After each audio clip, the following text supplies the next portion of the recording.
अस्सलाम वालेकुम। आज हम डिस्कस कर रहे हैं इंफॉर्मेशन स्टोरेज डिवाइसेस। मतलब यह है कि उन डिवाइसेस को हम स्टडी करेंगे जिसमें इंफॉर्मेशन या डेटा हम स्टोर करते हैं।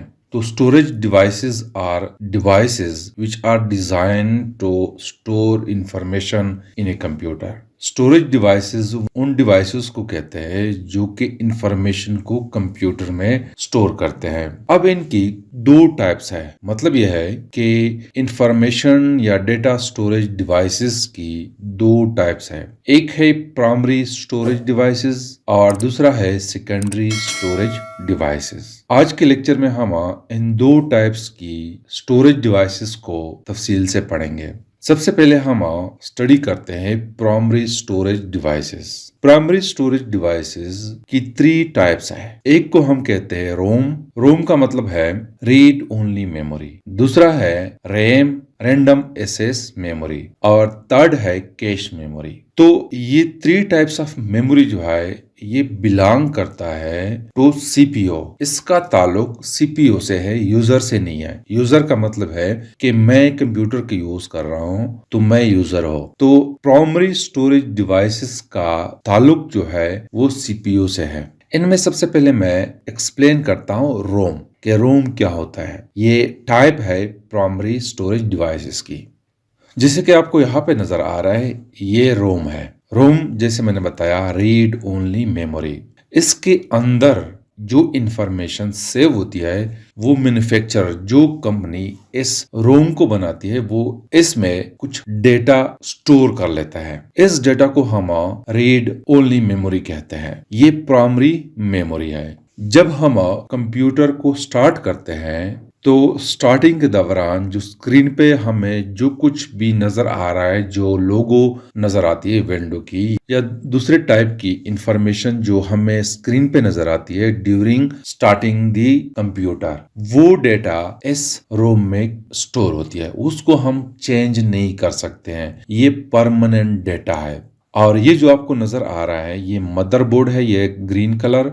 इसके अंदर ये रोम लगा हुआ है। इसमें जो भी इंफॉर्मेशन होती है वो कंपनी की तरफ से ही होती है। इसको हम सिर्फ और सिर्फ रीड कर सकते हैं। जैसे नाम से जाहिर है रीड ओनली मेमोरी, यानी वो मेमोरी जिसको हम सिर्फ रीड कर सकते हैं, उसमें हम कोई चेंजेस नहीं कर सकते हैं। और ये डेटा परमानेंट डेटा होते हैं। अगर कंप्यूटर को हम ऑफ करें और फिर ऑन करें तो ये डेटा जाया नहीं होता। तो ड्यूरिंग शटडाउन के दौरान जो हमें स्क्रीन पे नजर आता है या हम जब स्टार्ट करते हैं उस वक्त जो हमें स्क्रीन पे नजर आता है, जो इंफॉर्मेशन हमें नजर आती है वो इसी रोम में सेव होती है। उसको हम चेंज नहीं कर सकते। प्राइमरी मेमोरी का जो सेकंड है वो है रैम। रैम का मतलब है रीड एक्सेस मेमोरी, जिसको हम रीड कर सकते हैं। ये जो आपको नजर आ रहा है ये रैम है। और ये जो आपको नजर आ रहा है ये सीपीयू के अंदर इस रैम को फिक्स किया गया है। नॉर्मली हम सुनते हैं कि अगर हमने अपने कंप्यूटर की स्पीड जो है तेज करनी होती है तो हम रैम को बढ़ा देते हैं। या फॉर एग्जांपल कोई मोबाइल है उसमें हमें पता होता है कि इतना रैम है, जितना रैम ज्यादा होता है उतनी ही उसकी स्पीड ज्यादा होती है। अगर रैम की मिकदार कम है तो वो कंप्यूटर्स या मोबाइल अक्सर जो उस पे लोड ज्यादा होता है, जब हम हेवी सॉफ्टवेयर को ऑन करते हैं तो वो कंप्यूटर हैंग हो जाता है।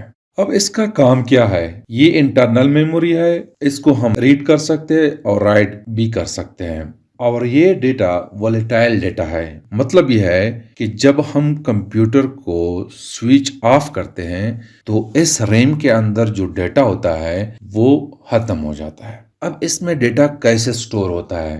देखो, हमारे कंप्यूटर में डिवाइसेस होती है, सेकेंडरी डेटा डिवाइसेस, जिसको हम पढ़ेंगे।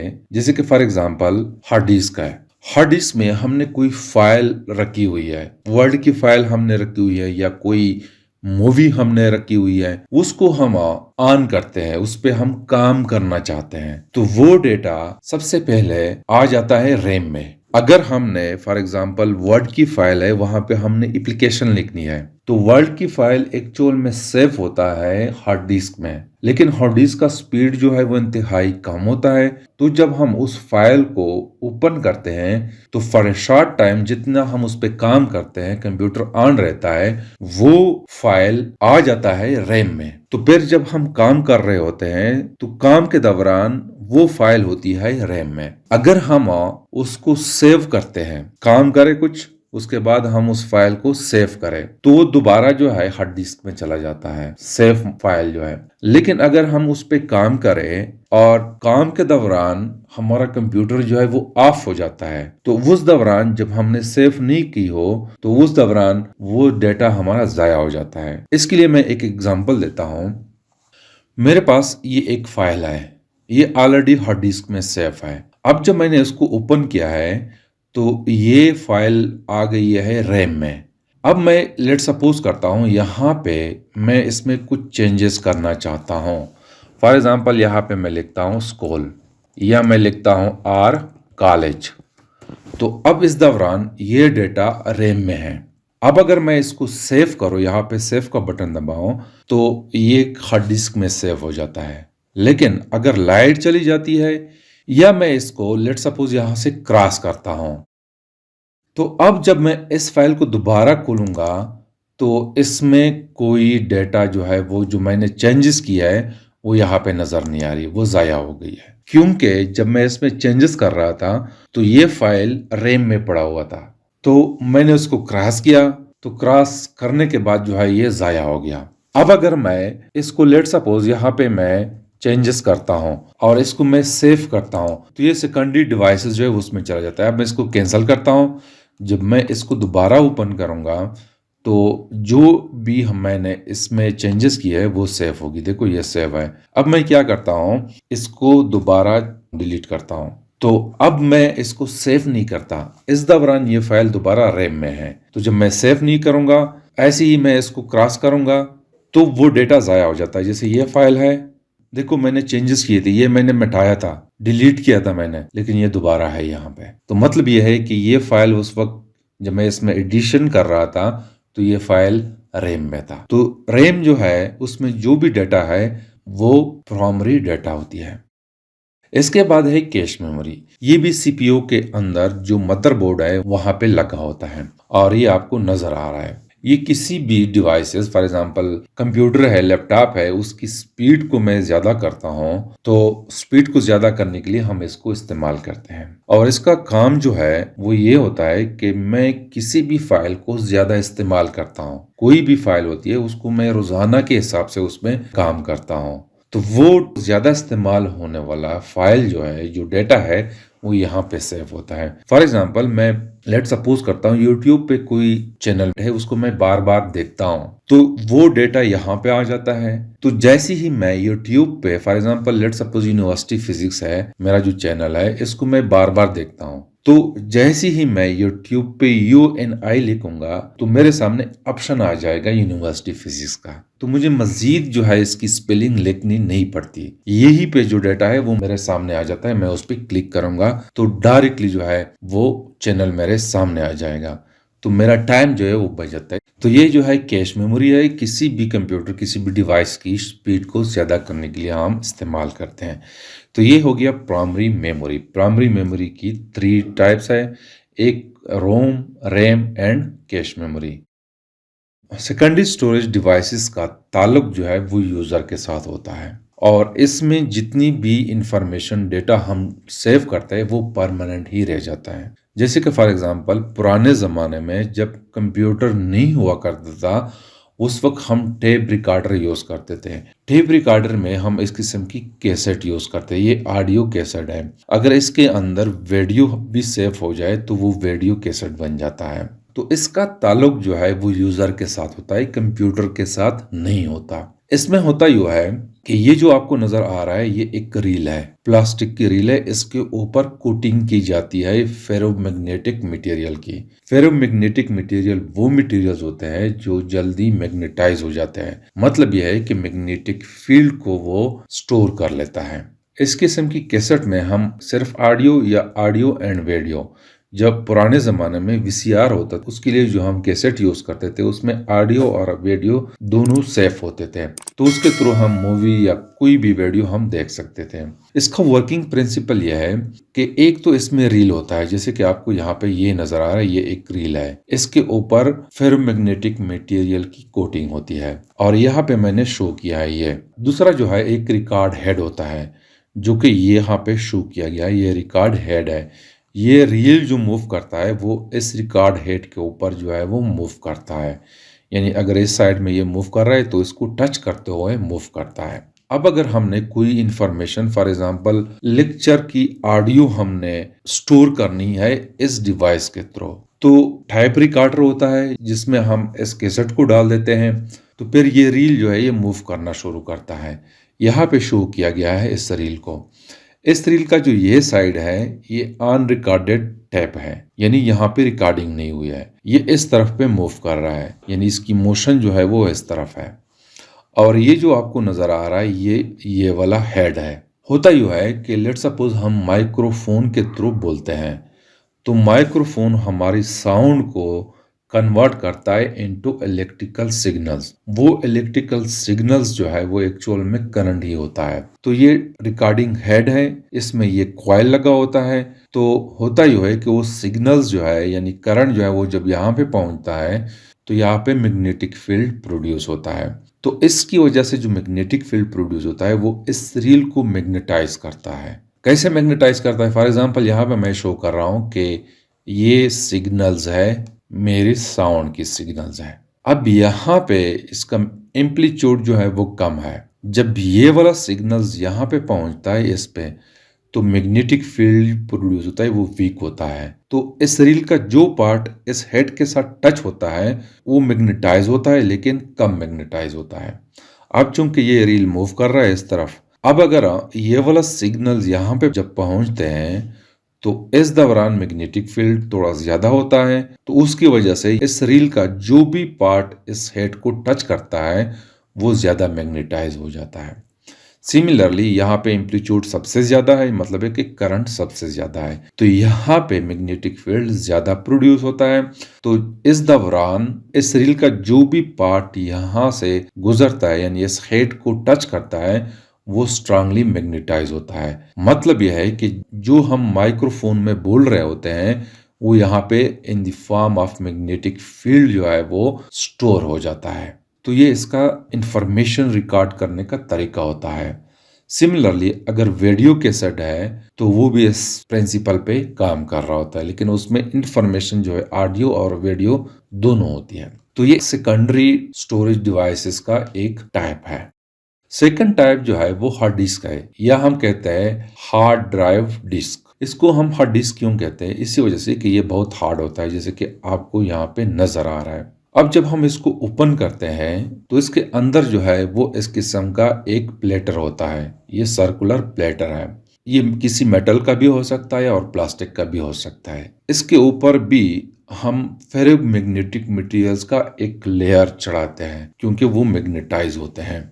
और ये जो आपको नजर आ रहा है इसको हम कहते हैं स्पेंडल। जब ये रोटेट कर रहा होता है तो ये प्लेटर जो है वो भी रोटेट कर रहा होता है। और ये जो आपको नजर आ रहा है ये है हेड। इसके थ्रू हम इसके अंदर जो डेटा स्टोर होता है उसको हम रीड करते हैं। ये जो प्लेटर है इसको भी स्मॉल सेक्टर में डिवाइड किया गया है। स्मॉल सेक्टर में हर एक सेक्टर जो है वो इंफॉर्मेशन के हिसाब से मैग्नेटाइज होता है। जितना ज्यादा वो मैग्नेटाइज होता है मतलब है कि वहां पे इंफॉर्मेशन ज्यादा है। तो जैसे कि आपको नजर आ रहा है इस डिस्क को डिफरेंट सेक्टर्स में डिवाइड किया गया है। ये हेडर क्या करता है कि वो उसको रीड करता है, जो भी इंफॉर्मेशन उसमें होती है वो उसको रीड करता है। तो ये भी इलेक्ट्रोमैग्नेटिज्म के प्रिंसिपल के तहत काम करता है।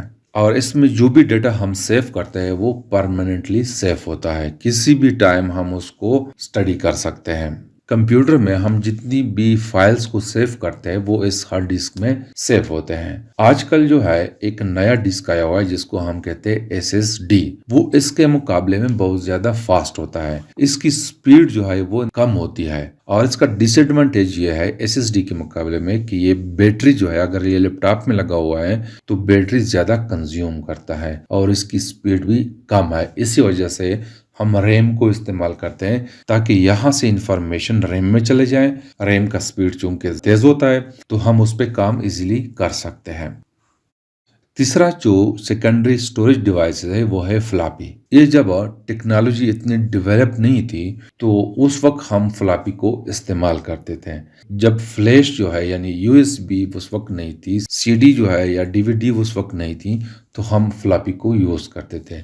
फ्लॉपी के अंदर भी एक प्लास्टिक का डिस्क होता है जैसे कि आपको यहाँ पे नजर आ रहा है, और उस डिस्क को सेक्टर में डिवाइड किया गया है। ये जो है फ्लॉपी है और ये CPU के अंदर फ्लॉपी का जो ड्राइवर है वो लगा हुआ है। इसके अंदर जो है हम फ्लॉपी को इंसर्ट करते हैं, फिर हम कंप्यूटर के थ्रू इसके अंदर जो डेटा है उसको स्टडी करते हैं। और ये जो आपको नजर आ रहा है ये इस फ्लॉपी के अंदर एक डिस्क होता है, और ये जो आपको नजर आ रहा है ये हेड है। इस डिस्क को भी डिफरेंट सेक्टर में डिवाइड किया जाता है और इसमें भी हम मैग्नेटिक फील्ड के थ्रू इंफॉर्मेशन सेव करते हैं। वो कैसे, जैसे कि यहाँ पे आपको नजर आ रहा है ये हेड है। जो भी सिग्नल्स यहाँ पे आते हैं उसकी वजह से मैग्नेटिक फील्ड जो है प्रोड्यूस होता है, क्योंकि signals in the form of current आते हैं तो वो मैग्नेटिक फील्ड प्रोड्यूस करता है। और ये डिस्क जो है ये रोटेट करता है, तो जो भी पार्ट यहाँ से गुजरता है उस दौरान जो भी सिग्नल्स यहाँ पे आते हैं वो